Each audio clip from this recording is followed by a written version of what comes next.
Welcome to the Schedule, your time management app tutorial. In this video, I'll guide you through creating groups, setting reminders, and organizing contacts to streamline your daily tasks. Let's dive in. To start, from the home page, click on the Add button. Here, you can see some groups I've already created. Let's go into the management group as an example. This group has 6 participants. To chat with anyone individually, simply click on the chat icon next to their name. Returning to the group's info, at the bottom, you'll find the group chat option, where you can communicate with the entire group at once.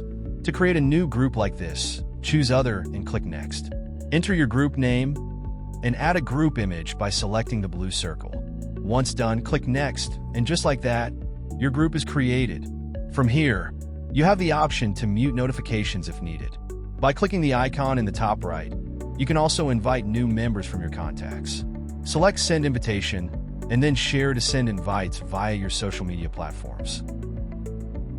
In the Reminder section, you can easily set up reminders for personal information, cards, and subscriptions. For instance, let's say I want to create a reminder for my personal documents. First, I select Personal Documents, click Next. Here, you can see default reminders for items like passports, car permits, and more. If you want to add a new reminder, simply hit Add New Reminder. Here, I need to enter a name to create the reminder. Once the reminder is created, I can further customize it by adding another name and even add new field to include additional details if needed. This section also lets you include essential information such as the location for renewal, an expiry date for timely alerts, and the option to upload supporting documents.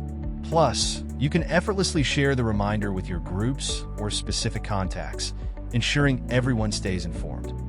In the Contact section, you can easily invite your friends to join Scheduley. Simply select the contact number you'd like to invite, click Next, and then hit the Share button. From there, you can share the invitation via your preferred social media platform to complete the process. And that's it. We've covered how to add groups, set reminders, and use the Contact section. Thank you for choosing Scheduley to organize your time more efficiently.